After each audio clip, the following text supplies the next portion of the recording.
Welcome back to another episode of the Silly Little Girls Club, and I am joined by two incredible guests today, the founders of InnBeauty, Jen and Alisa. Their story is incredible, how they've come together to co-found such an incredible, inclusive, accessible beauty brand that doesn't compromise on ingredients, but then doesn't cost the earth. It is such an incredible story. They are such inspirational women with so many tangible takeaways and just a really inspiring conversation that I cannot wait for you to listen to. So let's get into it.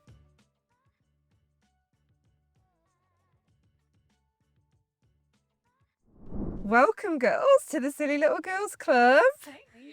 Oh my God, I'm so excited that you guys are here and that we managed to make this work because you're on a flying trip, right? Yes. We're here for the week. Thank you Oh for my having us. God. We're so happy to be here. Oh my God, my absolute pleasure. I think what you guys are doing with InnBeauty is so incredible, and I couldn't miss the opportunity to delve in a little bit more to how it all came about. And it launched really not that long ago. Just over 5 years Yeah, ago. We're which still is a very young brand. yeah, and exactly. And it's like going global. So it's like I read that you've kind of launched this to fill a gap in the skincare market. So what is it that sort of made you guys go, this is what we're doing? We did. We'll give a little bit of our background Yeah. and that'll bring us to InnBeauty and why InnBeauty. Jen and I have both worked in the beauty industry our entire careers. After graduating college, I worked at big brands, small brands, L'Oreal, Procter& and Gamble, and then some private equity, small indie brands, which is where I met Jen.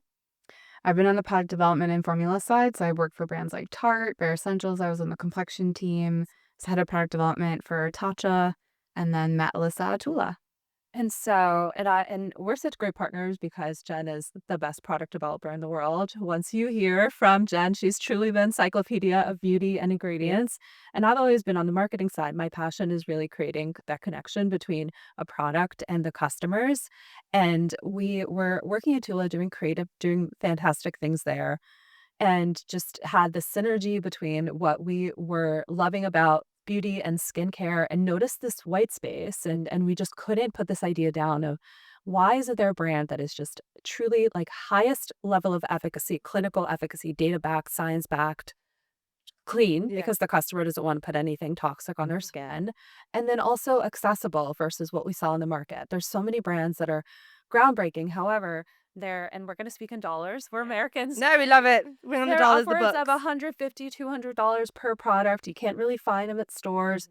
You have to make an appointment with your dermatologist. And so that's just not accessible. And most women can't shop like that and can't take care of their skin like that.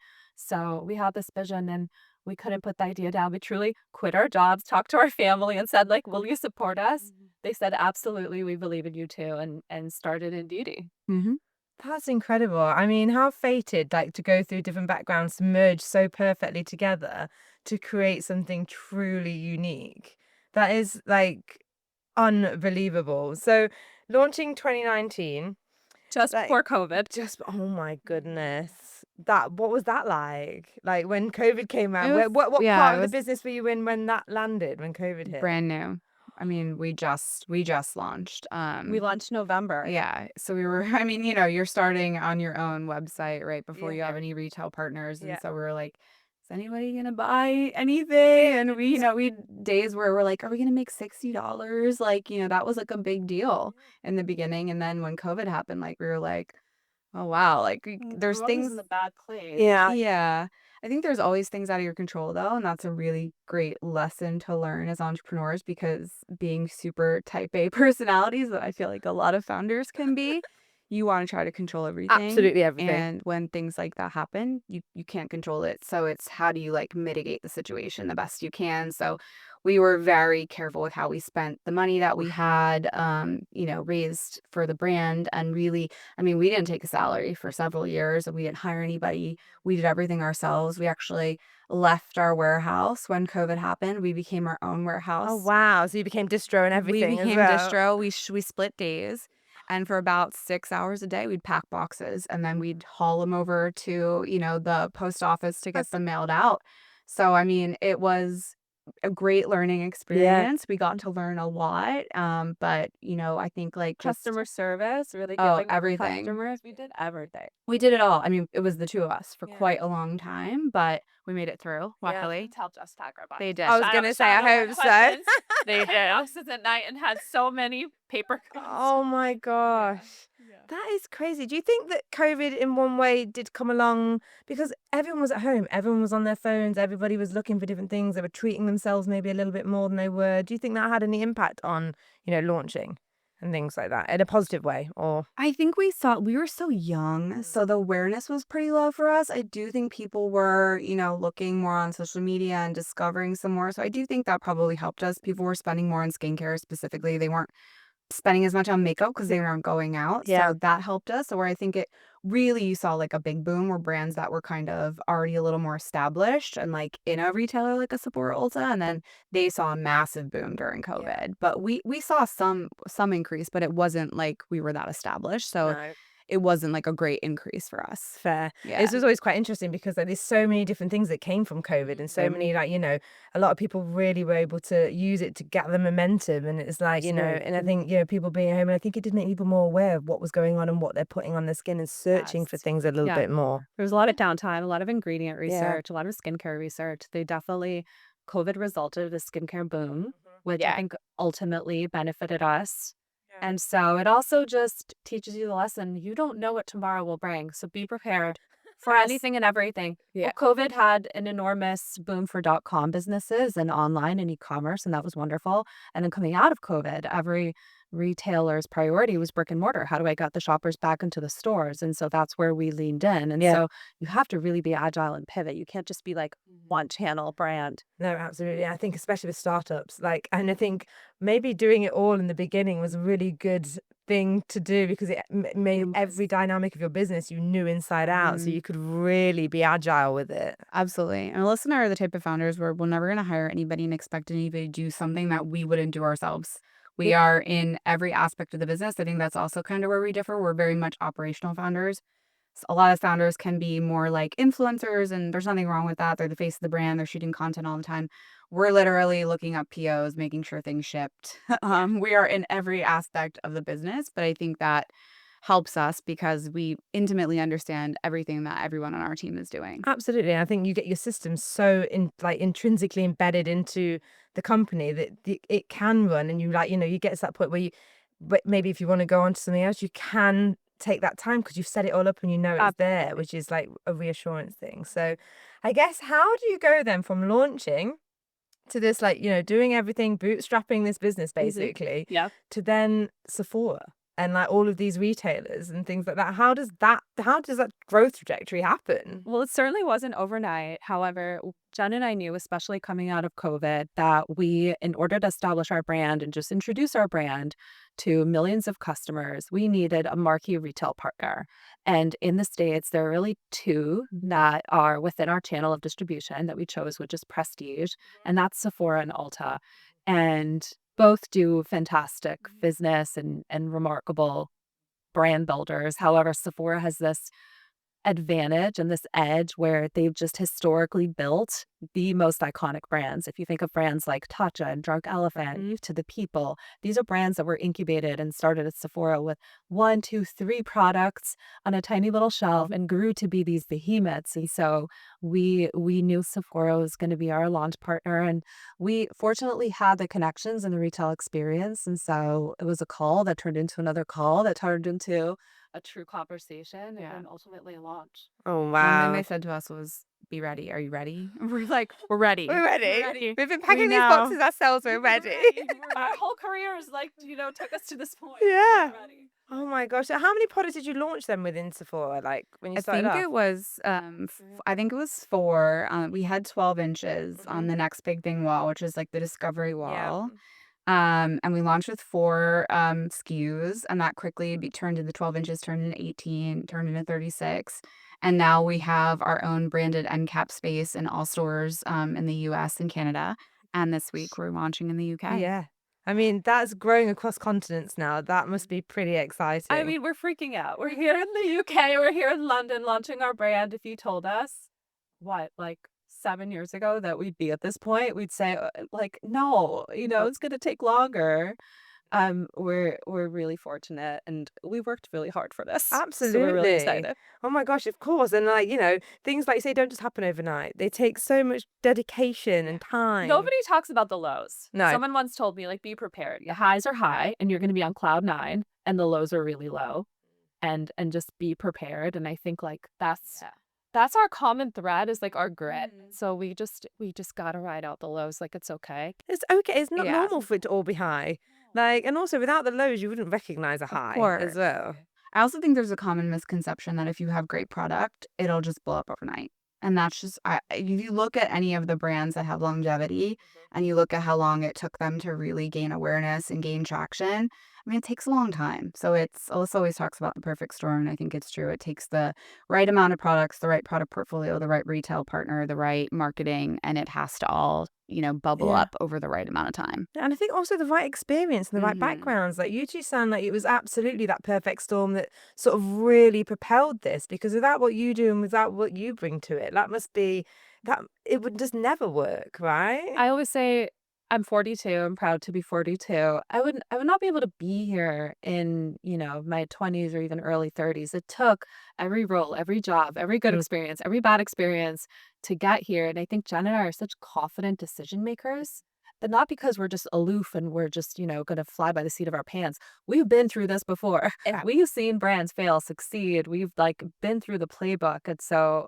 that, I think, is what keeps us going. It keeps us successful. Absolutely. I think, yeah. And I think seeing it and witnessing it and finding those little bits where you're like, you started this because there was a gap, and it's even filling that in different areas of business, right? So, I mean, it's already creating quite a buzz in the UK. And I think that's like, so that's something to be really proud of. That's really exciting. We're so happy to hear that. Yeah. We don't know this market as intimately. We are still, effectively learning. we're tourists here. And so, no, we're so happy to hear that. No, it is. And I think, having a brand partner like Sephora to get it out there. I mean, have you been in store and seen it yet? Yeah, Yeah.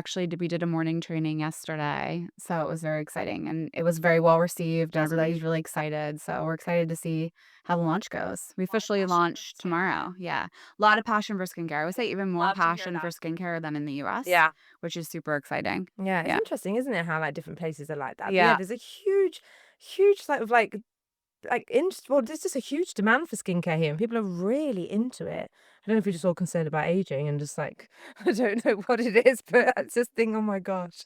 I mean, you've got some pretty big hero products as well, haven't you? The Extreme Eye Cream and Extreme Cream. Extreme Cream and Extreme Cream Mhm. Eye. Yeah. They launched Extreme Creams like a year and a half ago So not this on February, last January, end of Yeah. January 30th was the birth of Extreme Cream. It's become an icon in a very short amount of time. What was the thinking behind this? How did it come about? So there's so many great moisturizers on the market. And so something I do before I even think about the formula is I think about where can we fit into the market? How do we create something that's completely new and different and innovative? And when you look at the landscape, first of all, we didn't really have anything in like the anti-aging, pro-aging category, however you want to talk about it. And when you look at that landscape, a lot of the moisturizers talk about wrinkles. And I firmly believe you wrinkle or you sag. Okay. Generally, Yeah. like you're gonna see more of one or the other. I come from a family of saggers, so me personally, it was like a personal journey to, try to find something that would help with the effects of gravity and the sagging of the skin, and there really wasn't a lot on the market. And so I felt like that was really a point of differentiation we could try to go after. It's very hard. As you learn as you're formulating wrinkles, a lot of times dehydration wrinkles, obviously if they're deeper wrinkles, that's, further along, but dehydration wrinkles can be plumped up with hydration. But when you're talking about lifting, sagging skin, that's incredibly difficult. So that's kind of what we challenge ourselves with. And my favorite part is the ingredient search. It's kind of like a treasure hunt for me. And so I source all different types of ingredients across the world. And I found a very cool peptide that works on the fibrous connections between the ligaments of your skin and your face to the top layer of your skin. And as we age and gravity takes its effect, those fibrous ligaments start to loosen up and you get the sagging. So this peptide specifically works on those fibrous connections, tightening them up. So we'd like to say it's almost like over time Spanx for the face because it really does lift Oh my God, and I love firm. that. Yeah, and of course, there's a lot of other great ingredients. We have a plant-based retinol alternative that has far better data than bakuchiol, because I know everybody's heard of bakuchiol, but this is like next generation of a plant-based retinol alternative. There's 3 different ceramides. It's also a very unique reverse emulsion texture. So most of the moisturizer on the market are regular emulsions. 99% of what you find on the market is considered a quote unquote regular emulsion, which means it has a tiny oil droplet suspended in a larger water droplet, which means it has more water. Yeah. We reversed it. We put a tiny little water droplet inside of a larger oil droplet. So they have a larger concentration of skin-friendly oils, which gives you a more moisturizing, more nourishing formula. But what I love about the reverse emulsion is you still have that tiny little water droplet in there. So as you're spreading it, even though it feels richer, it breaks. And it Right. absorbs into the skin. It drives the actives into the skin. And so you're getting this like richer texture that doesn't feel oily or sit on top of the skin. So it's a very unique textural experience as well. And just for reference, there are only a few reverse There emulsions in the beauty space, and there's one really famous one. $300 in the US. $300 blue bottle. It's BB cream and Right. but that price point is just It's unobtainable, not accessible, like you said. Like, my gosh, that is incredible that you're managing to do that and bring it to people and make it accessible. Like, unbelievable. Yeah, I thank mean, you. and everything's clinically backed as well, right? Like, Clinicals are super Mhm. important to me. So starting from how we choose ingredients, there's a lot of different ingredients. There's tens of thousands of I mean, I don't even know ingredients, how you right? There's choose. so many. A lot of brands will rely on the testing that the ingredient manufacturer has completed, which can be as simple as we put some skin cells or animal cells in a petri dish, we added the ingredient, and we saw how those cells reacted. I don't see that always translating into actual results on human skin. So we only look at ingredients that have been tested in vivo, which means on human subjects who are living life, eating, drinking, out in pollution, out in the sun, because I feel like we're all going through so much more. Oh, sorry. We're all going through so much more than just, scout cells sitting in a petri dish, yeah. right? And so we choose only those ingredients. And then we also invest in our final formula clinical testing, which is not normal in the industry. I will say I've never had the budget to clinical test like I have the budget here, but I'm a co-founder, so I set my budgets, which is great. But we invest $100,000 to $200,000 per product to final formula third-party clinical tests. It's all done independently of us. So there's no bias. We have a panel who basically goes in at baseline. They get their skin measurements via machine or an expert grader, depending on what you're trying to measure. And then at different time points, we'll usually do like 1, 2, 4, 6, 8, 10, 12. We go up to 12 weeks because I like to see a couple skin cycles. As we age, our skin cycles really slow down. So at least, you're getting at least 2 cycles in there with 12 weeks. But we redo the clinical measurements at each time point to show how the product, or we only change the one product in the routine. We don't influence what they eat, their diet, their exercise, anything like that. So it's as controlled as it possibly can be. And then we look at the measurements and see how the product is improving the skin over time. So it's much different than what you typically see, which is more perception studies, which is, 98% of users felt their skin was firmer. Which basically there's no measurements involved. It's somebody using a product and then they fill out a survey. Yeah. Which is about a tenth of the price. Yeah. But to me, I'm like, we're trying to prove to you that our $48 moisturizer is just as good, if not, I think it's better, but I'm biased, better than the $300 moisturizer. So how do I do that? I do it with data. Yeah. And I show you our clinicals are better. My God, that just makes so much sense. And the science doesn't lie. No, The of course data not. doesn't lie. And I think a lot of brands don't commit to this level of clinical data and testing because I don't know that after 12 weeks, the product will perform to a level that they'd want to convey to their customers. So you really have to be confident in the formula. And I think that's like the magic of this brand. We are so confident in this product that like, we're not shy to go out and say like, this is the best, the most efficacious, the most clinically effective. So, Well, you look at prestige skincare. So my goal as the person doing the products is regardless of where you shop. Sephora, Ulta, Space and K, Superdrug, up to your professional channels at your Medi spas. Regardless of where you shop, when we create a product, I want it to be the most efficacious product on the market, period. That's always my goal. So something that we do is instead of putting like 1 to 3 clinically proven actives in a formula, we pack in 8, 9, 10, 11. And that's not for us to be like, hey, it's got 11 actives. That's great. But like, it's because of the results you're going to see from it. You're getting a faster, way more efficacious result across different skin tones and skin types. Yeah. So that's why we do that. God, it makes so much sense. And I feel like, with doing these sort of studies and knowing that it's going to work, surely that makes sense for like repeat business and like people buying into the brand and wanting to try more because, these perception things, you're like, oh, it's great. But then, like you say, after 12 weeks, it's not delivered what they want. They're then going to go off somewhere else. So this is like, it's surely safeguarding the brand to do this as well. Absolutely. And I think that's where our approach to pricing and the way we just produce differently and have a completely different business model than most beauty brands plays a role, because you may also fall in love with a product and then you go to repurchase it. It's just too expensive. I've been there where I'm like, oh, I just can't spend that much. And that's what's going to hold you back. And so we never want the price point to be the barrier. We always want that to be the closer of the sale. Yeah. The pleasant surprise. Yeah, for Yeah, sure. that's nice because sometimes when you go to the counter at Sephora and you're just like wincing, aren't you? With your hand We over don't your want it to cart. hurt. So exactly, it's not going to hurt. The skincare purchase shouldn't hurt. No, I think that's what's really special about what you guys do, and maybe like one of the reasons that it is like one of the best sellers. Like it's that not compromising, but being able to give people what they need for a price that does really not hurt, like you say, and it's completely sustainable for them and for their lifestyle, I guess, as well. It's so different than a lot of beauty luxury marketing because the approach has been so different, where it's been, I'm going to price this as high as I can. And I'm going to convince her through my marketing, through beautiful celebrities, beautiful ad campaigns, that she has to spend the most she can to look beautiful, feel beautiful, get the efficacious results. That's just not true. Yeah. And so we're doing it differently. And she's listening. Yeah, so yeah. We're the big opposite there, because from the day one, we've always looked at it, from starting the brand, we're like, we want to do things differently. The skincare industry is so saturated.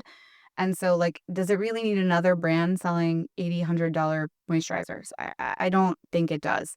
So I feel like everything we do from supply chain, and I think this is because we get this question all the time, and you might be asking this later, but I'll just answer it now. You can preempt me. But we get this question all the time, like, it sounds too good to be true. How are you doing it? And from our experience, we've basically been able to figure out how to kind of flip the supply chain on its head. So a lot of times, behind the curtain, people don't see what happens, when you create a formula. First of all, we create our own formulas. We don't take any stock formulas, all custom made for us. But when we give it to a manufacturer, because we don't make it in our kitchen, you have to make it in a nice, well-maintained facility. When we give it to a manufacturer, they're like, okay, to make this formula, this is going to cost this per piece. They don't break out for you how much of that is labor, how much is film assembly, how much is raw materials. They don't do that because they don't want you to know. They're, of course, like, oh, yeah, we'll order all of your ingredients for you, because there could be 60 in a formula. Yeah. And it's a lot for a brand to have to manage all of that. And so they're like, don't worry, we'll do it for you. But what they don't tell you is they like to mark it up, oftentimes double. And on those really expensive active ingredients, that adds up quite a bit. Quickly. So we're like, no, we know how this goes. Our team's going to order the ingredients. They don't like to do that. But because we've done this for so long, we've developed these really great relationships. I'm like, this is the way we do business. Yeah. So you're either part of our journey or you're not. And luckily, most of them are okay with it because they realize we're growing so quickly and they want the business. But we order our own raw materials. And so that takes a lot of extra work on our team, but I'm able to save 40 to 50% on formula cost. It's major. It's huge. That is huge. Because even our investors are like, you guys spend a lot on raw materials. And I'm like, yeah, but we've done the analysis and we save X amount, 40 to 50% on formula alone by doing this. So that's the way we're going to do business. Yeah. We're going to own the raws. And so that enables me then to not just put 1 to 3 of the expensive ingredients in. I can put the 8, 9, 10, or 11 in. Yeah. And we can charge less. Wow. And so we do that with raws and we do it with packaging. So we don't work with any fancy middleman with packaging. We're on the phone with Asia at 2 a.m. But again, it's something that's so worth it because we're putting something so differentiated out into the market. And I hope people see that. Yeah. It saves us so much. We're able to pass those savings off to the consumer. And for us, it's a long game. If she can afford it every day, Absolutely. like we always say, if you find a product that works in your routine, that works, it changes your routine. If you find a product that you can afford, it changes your life. Yeah. This season is sponsored by Sephora, and their message is one that I absolutely love. We belong to something beautiful. Sephora is more than a store. It's a space where diversity, joy, and creativity come together. From the skincare aisle to the beauty hub, it's a celebration of everyone's most authentic selves. So whether you're shopping for your signature scent or trying out K-beauty for the first time, Sephora is here to champion your beauty your way. Yeah, and it stays on your counter. It stays on your dressing table, and then you replenish and then you buy into more SKUs because you know it works. And you The trust trust the is there. You brand. build Yeah. trust. It's everything. Oh my God, it just makes so much sense. I can't like did you not sometimes like why is nobody like why is this We're like here. yeah, exactly. Oh my God, like, screaming into your pillow sometimes. Like, it must Yeah. have been like so liberating to start in beauty and do it yourself and be like, no, this is a It's better been very way. empowering. I'm glad you brought it up. It's been very empowering to do things your way, especially knowing what we know and just the experience that we have. I find it very empowering being a beauty founder. Yeah, it is. Yeah. Like, and you're killing it. It's just so inspiring to hear these stories and like, people actually going out there and doing things and changing those narratives and, really helping the everyday woman because that is what we're here to do, right? And make people feel good and not Absolutely. rip them off. Like, I feel like the value that you bring, I think that's what's coming across. It's about, that sort of building that feeling and that sort of like care for that customer as well as like doing things in a really good way. Yeah. Like Absolutely. it's amazing. And like, Rosa was touching it briefly on like co-founding a brand because you bring both so different like elements to the business. What is it like being co-founders and like how has that sort of grown? Because you've gone from meeting in work to like, now owning it as two boss women. We work so well together, and it's so funny. Like, just people have been like, "Oh, like it's gonna be so hard having a partner, and you're not gonna get along. You're gonna fight."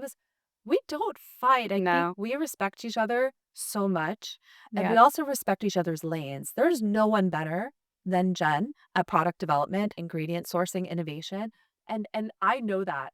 I don't try to get in there. I don't try to tell her what to do. She'll ask me for feedback. I'll give her my feedback. And even if she doesn't agree, that's all good. We respect each other fundamentally. And I hope you feel that same way about me. Like my passion is and what I've done is so different, but then we need each other. I also understand how much I need Jen and how much Jen needs me in order to do this and be successful. So like we're the perfect yin and yang. And we're very different personalities, but we're gritty. We just go hard. We're different, but we're also a lot alike. We're a lot alike. We're both, I would say, type A. We're both really hardworking. Whatever it takes. We don't expect our team to do anything we wouldn't do. Right. I think we're both very similar in that. We're both comfortable in our decision making. We're both quick decision makers. So I think that helps a lot that we both have similar We trust each other traits like that. Yeah. Yeah. Oh wow, that's amazing. Like so I guess with your defined job roles, it makes it quite easy to stay in your lanes, right? So it's like that's the key. If you're both doing the same thing, you're gonna step on each other's toes. And you're gonna argue and you're gonna want to make different decisions. And so I think it's really identifying where are you working on? What are you working on? Where do we need to combine to make a decision together? But also where do I trust for you to make a decision on your own? Because this is your core competency, not mine. I think we're also really good. I'm not tooting our own horns, but I think we're really good at the end of the day, the core of what we want is what's best for the business. And if we ever do disagree, we sit down and we talk about it strategically and logically and come to a decision that we feel is best for the business and we remove ego. And I think that's something that's super important as co-founders. There can't be ego in this space. It's like, what's best for the brand? Let's talk about it. And that we always come back to that at the end of the day. And what's best for the brand is always what's best for the customer. Yeah. If we're not doing what's best for her or him, we're failing. Yeah. Gosh, that's such a really good way to look at it, isn't it? And I think, a lot of people lose sight of that. Packaging, marketing, the way we explain things, everything has to be for her. It's not for us. We're not building a company for us. We're building a company for thousands and millions of people to enjoy. So it's about our customer. It's amazing. And I think like, you're talking about like, talking to the customer and educating them. And that's something that you guys seem to do really, really well as well. Like getting that messaging out there and telling people what to do. Has that been a big part of growing the business, you think? It's that biggest opportunity. Yeah. And like, I think the skincare landscape has just changed and evolved so rapidly. And there was like a clean boom. And I think clean had a little bit of a missing piece of efficacy. And so we're trying to do things so differently that if we don't educate her, she won't really understand why she should pick our products and try them and see these incredible results. So Yeah. It's our business opportunity as a brand. Absolutely. It's also, trying to convince customers and that you can have a super efficacious formula that will work for you and is also clean and quality and we don't skimp on any of that and you can do it for a more accessible price, right? Because I think for so long, it's been this way in so many industries, especially in skincare. If I want something that works, I've got to spend $300 and that's just painful for my Yeah, to I'm like painful for anybody. do it. I think customers can't do it, and then they end up buying cheaper things, and they're ruining their skin, and then they're in this vicious cycle, Yeah. and they kind of can't get out of it. Yeah. So And then they're feeling low, and it's like, feeling yeah, low, the confidence plummets, and then they're like putting on makeup on top of damaged skin barriers. Like yeah, we've seen it on yeah. TikTok over and Oh over my God, again. some of those videos you see on there, you're like, They're what are you all damaging their skin doing? for the long haul, and Yeah. they can't get out of it. No, So and let's all not never skin is forget, was it everything. Gwyneth Paltrow that was like patting sunscreen to me? Yeah, Like, oh yeah, my sunscreen. God. Like that was, yeah, so there's a lot of misinformation out there. And I think that's what's, I think what you guys do is like building this community, right? And like, it's not just about the product. I feel like it's a movement and it's like a brand voice. And so how do you go about shaping that and making sure that's always consistent? I love this part because I think also just to touch on something that Jen mentioned before, we're founders that are so in the business and we're such operators. And I think a lot of brands, the community is about the founder. This is so not about us, but this is about every single woman, multi-generational. That's been one of our huge unlocks as a brand. When we first started, we were very much pigeonholed as the Gen Z brand because we had really bright, attractive packaging. It's And so cute. right away, from industry, press, investors, everyone was like, oh, this is the next Gen Z brand. However, what's in the bottle, there's so efficacious and so much more than just for a Gen Z audience. And so with Extreme Cream, we've had women of all ages up to 70s and 80s enjoy the product and see like mind-blowing results. And so our community is really about skin confidence, and we call it great skin days. How often has anyone complimented you on your skin? Probably never. And so we had this aha moment where women feel so comfortable and confident saying, I'm having a great hair day. Yeah. I love my makeup. I love your It's a skin day. lip or whatever. And so it's never like, I love your outfit. It's never been about skin. I've never had anyone compliment me on my skin, and I've never complimented anyone on their skin. It's something that we have as women. We're always picking at it. It's always about this blemish, this dark spot, this wrinkle, this pimple, whatever it is. Like we're never happy with our skin. And so we need to change that. Yeah, It's definitely. not about perfection. It's progress over perfection. Let's feel good in our skin. Let's have great skin days. It doesn't mean perfect skin. No, it means Doesn't confidence, exist. right? But like you're having a great skin day. Not I love your blush, but you're having a great skin day. Look in the mirror and say, I'm having a great skin day. Yeah. I'm on this journey and it's getting better and better. And I'm sticking to my routine. Yeah. I can afford my routine. I mean, giving women that confidence to maybe go out without the makeup on and stuff like that. Like, because that's sometimes people hide behind it. And it's like, if you've got the base and if you're glowing, I mean, people only ever say you're glowing, but it's usually when I've run from the tube and I'm like sweating. And I think they don't know what else to say to me. But like, let's give each other compliments. Let's give Yeah. ourselves compliments. Great skin days. And then also like, whatever your age, we've been so focused on making sure that we highlight and work with different content creators and that we showcase women of all colors, all ages, so that like one of our biggest spokespeople is in her 50s and she's so loud about it and so proud about feeling like she's never felt more beautiful, more confident. Her skin is her skin. Like she doesn't want to be younger. She wants to look the best that she can at her age. And so we love how comfortable women feel being in our brand and being in our community. But I mean, what more can you ask for, really? That's it. And if you can get people to be your biggest advocates like that and really shout about you, then it's that word of mouth that exponentially bigger because it's on socials and stuff like that. Absolutely. So Yeah. it's incredible. And I feel like one thing that I do like is it is like, I know it's like for everybody, but when it does come to speaking to that next generation, it's like it's done without dumbing it down as well. Like it's, this is why you need this product. This is why it works. Look at our studies. Like that's We're not, incredible. and our brand voice and how we want to come across and how we want to be perceived.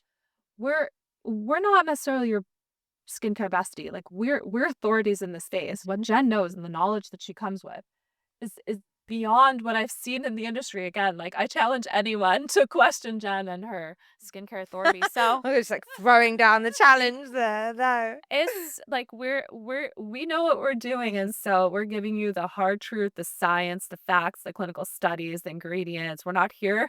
I was telling someone like we're not just here for the vibes. We're here for the results. Yeah. So we're not going to dumb it down. We're going to give you all the science and with all the social media and the TikToks, like the young girls, like they know their ingredients. Yeah, they know do. the tranexamic acid and this and that. Where like I don't know. Yeah, When I was that yeah, age, I literally. think I'm still playing with Barbies. on TikTok making skincare content. Oh my, it's incredible, isn't it? Like, one of my like favorite things when I'm like in Sephora is you see the girls with their mums and they're going around, they're educating their mums almost. Like, know. no, you need this. This has got this in it, Yeah. and you're just like, it's so nice that It's people are so fascinating. informed now. It's fascinating. Yeah, because Yep. that's just something. I mean, you think back to when we were kids, like it just, I had blue mascara and like no moisturizer, like, and you just think, gosh, it's unbelievable. I feel like I feel like when they're at like my age, they're gonna look like they're still 20. So that's like, I mean, you keep doing you My guys. daughter It's said to me, amazing. Mom, my dream is to work at Sephora. Like they love it. I think if you embrace it in the right way, it's all about building self-confidence Yeah. and self-care and taking care of yourself and feeling beautiful. Yeah, and having fun So- with it as well sometimes. I think that's what's nice about with InnBeauty specifically is like the packaging and it's still, even though it's an authority and it's like it's a like an incredibly premium like product with the ingredients, it's still fun. Yeah. And is that part of the accessibility, do you think, as well? People want products that look good. Yeah. We all want things that look good. Mm-hmm. We want to We want look it all. at something. We want to be happy. Mm. So I think that's another focus for us in terms of marketing. Like, there's so much, conversation around like if you want to be perceived as clinical and efficacious, it has to be boring and it has to be very simple. No, she wants to go to the store. She wants to buy something that like makes her feel good and look good. Yeah. And so that's like a huge part of what we're doing. Why do you have to be boring? And I don't know why you have to choose. No, why? It just seems so old-fashioned to have to is, choose. Like, yeah. we want everything. Like, and I want it, looking good, doing good, and not costing me a fortune. And that's like nailed us and hit on the head there, girls. It's amazing.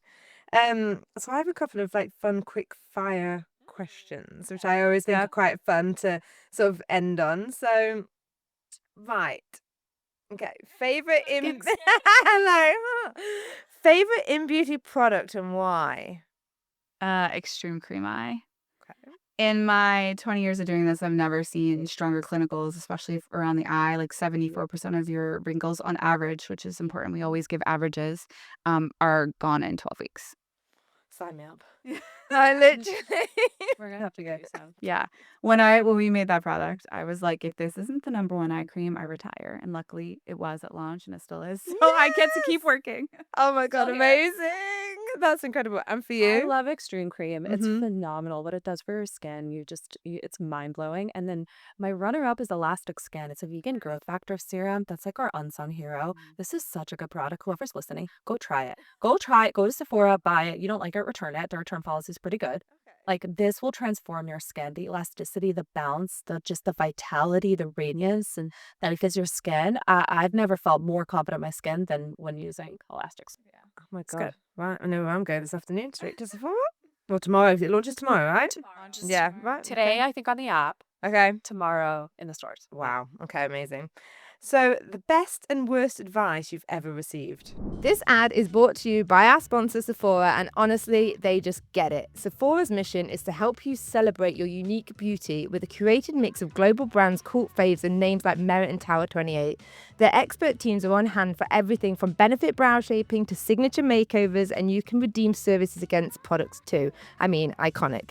Because beauty should feel like play, not pressure. Oh, geez. That's a tough one. It is a tough one. I mean, best advice I would say is, raising money is part of the job as entrepreneurs, unless you have a lot of money and then you can fund your own business. But for us, and for most entrepreneurs, raising is a big part of the job. And I would say best advice was like, don't get discouraged. You hear a lot of no's in the beginning, especially while you're trying to find the right investor who understands the business and won't drive you to make the wrong decisions, which was so important to us. So I think going into it, understanding that not every investor is going to get it, they're not going to all understand, was really good advice because, it took us a while to find our great partners and our investors, but we have fantastic investors now who really get the business and allow us to really drive it the way we want to drive it. I think the worst advice is that I've heard and just people talk is like replicate what other people are doing. Yeah. If they're launching this market at this time point, you should do that too. If they're going with this retail partner and have this launch cadence as far as how many products they're launching a year, you should replicate that. So we're doing things our way. Like we've been there. We've seen highs and lows, and so we're so confident in what we're building and how we're building it and the time frame with which we're building it. Maybe to some we're moving too fast, maybe to some we're moving too slow, but this is right for us. And so like we never want to follow what anybody else is doing or replicate somebody else's success. We've also seen so many incredible businesses crash and burn because they were just given or taking bad advice, Yeah. bad business advice. The product's phenomenal, the founders are brilliant, but someone behind the scenes was just like giving them the wrong advice. And so like we're always going to stick to our guns. We're going to listen to everybody. We are going to sit. We're going to analyze, but we're going to come together.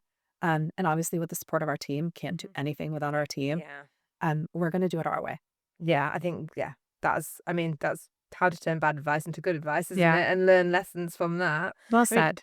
yeah, very well. Yeah. Cheers. So just to touch on team though, how big is your team now? About 40 people. Wow. Yeah. This my is God. Which is crazy because for a long time it was just you and me. This was two of us for a very Yeah. long time doing everything. We're about 40 people, and I think this is one of my biggest senses of pride, and where I just think what we're doing is incredible, and it's not about us, and even beyond the packaging, beyond the product, sorry, is the team. Like we've created 40 jobs, that weren't there, and that's pretty incredible. And our team is brilliant. They're the most creative, analytical, Hardworking. data savvy, hardworking people. And like we've just created these jobs. And like to me, that's the dream. And that's what entrepreneurship is about. It's not just about us and the product. It's about like and these jobs are like giving people livelihood and they have great lives and they're able to pay their bills and support their family and live incredible lives. And so like that to me is something that we don't often think about. But Yeah. that is Definitely. And we're having a bad day. I think about that though a lot because I'm like, there's a lot of people that we've been able to create opportunity for, which is an amazing feeling. That is. And like just to touch on the investment piece, like at what point did you be like, actually, we're going to do investment and we're going to go? Like, is that something that kind of happened naturally, or is that something that you made a really like big like a decision on, like we need this to grow? Yeah, I mean, we took a very small amount from our friends and family, which made us both very nervous because, of course, we take things our friends and family. Yeah. We're like, give us $10. we take it so seriously that like we're like this has to work because like if we couldn't pay them back, like we would feel terrible. That's why also like we didn't hire somebody for the longest time because we were like we need to be so secure that we can pay their salary, their benefits for the long haul. And so that's why we were like so careful with when we chose to raise, when we chose to hire. But that the early round was very small. And then, you basically look at the milestones you want to achieve. And especially going into retail, there's some CapEx. So that means, the money it's going to take to set the shelves and the inventory and all that. And so at those points, you realize you can go one of two ways. You can decide, well, I'm going to maybe go into less stores and have to buy less inventory and less, graphics and things like that. Or you can say, we're going to take a risk. We're going to raise some money and we're going to go for all doors. And so for us, we knew we were doing something so different. We wanted to capitalize on the fact that we were doing something so different and really get it out fast. And so for us, the right answer was investment. But a lot of times entrepreneurs will go the other way and that's totally fine too. So it really depends on your comfort level. Yeah, that's really insightful. Like, it's just like it's got to be that right time and the right partner and for the right reasons. Yeah, So, absolutely. amazing. And then one thing you'd wished you'd known when you started. So if you could go back to launch and like you could just have a little whisper in your ear, what would you say? It's a lot of sacrifice. Yeah. It is. It's a lot of sacrifice. Be ready. It's hard. You have to be ready. When people ask me, they're like, I have an idea, should I start a business? And I say, listen, if you wake up and that passion is like burning inside you every day and you can't let it go for it. But just like, if it's something you're like, maybe I'm really excited about it now, but in a week or two, I'm not gonna be as excited. Like I would really think about it because there is a ton of sacrifice. It's a lot of hard work, a lot of sleepless nights, especially when you start hiring people and you have payroll and all of that. Like it's a big responsibility and we don't take it lightly. Yeah. Time away back alley. Yeah. I'm a mama for kids. Yeah, it's a lot. When my little one was younger, it's funny. Somebody asked her and she's like, "What's daddy's name?" And it was bed. "What's mommy's name?" Office. I'm always in the office, and so like in a way it hurts, but I know that she'll be really proud of me when she understands what I'm doing. And I also want her to see, and I want to be a role model for her. But it's a lot of time away from friends, like the girls' trips, the this, the that. Like we say no to a lot of personal stuff because we're so committed to this. Yeah, but I think it swings make and it work. roundabouts, and you make it work. And I think Make it work. I'm a big believer in you can have it all, but just not at once. And I think, agree with you. Yeah. Yeah. But You that's- can't have it all. And Yeah. so like you compartmentalize. The weekends are for family. Yeah. The weekdays are for work. And Yeah. then like, you know, And then there's when things trips go and wrong, things the like weekends that. are for work. But also at the same time, I don't think I could do this without my family. Yeah. I think they also bring me a sense of being grounded. And when I have a bad day and my kids run to me and they're like, "It's okay, Mama." Yeah. I'm like, you know what? It is okay. It's going to be okay. Yeah, absolutely, it's going to be okay. And it's like, you're in control of your own sort of futures now, and you can like shape that and like do it your own way, which is just so inspiring. So, I guess what is next then? Obviously, the UK launches now. What's next on the horizon for you guys? I mean, we want to make sure UK goes well. So This is Yeah. Oh, you guys are gonna. I'm Shout sure out to of this. Sephora. Yeah. Get to this it. is our focus for now. I think Yeah. like ultimately we want to become a brand that's a household name that people can trust and will come back to. Yeah. So I think that's our ultimate goal. We want longevity. We Yeah. want this brand to be around 10, 20, 30, 50 years from now. We want to be someone that's just like not like a blip in time. Yeah. We want to be known. Even like if we're no longer here, we want InnBeauty to It be still here and goes it on. wants to be. The Yeah, formulas yeah. live on, Yep. and everything works. Absolutely. Incredible. Well, thank you so much for You- coming on the This has been such a podcast. pleasure. Oh my God, no, I've loved it. I'm so inspired. I'm like, you guys are so incredible. So yeah, well, thank you. And let's launch in the UK. While I have you, it would really help me out if you could just hit follow or subscribe, depending on which platform you're getting your podcast from. And I can keep bringing you these amazing conversations with these incredible guests. And yeah, I will see you next week on the Silly Little Girls Club.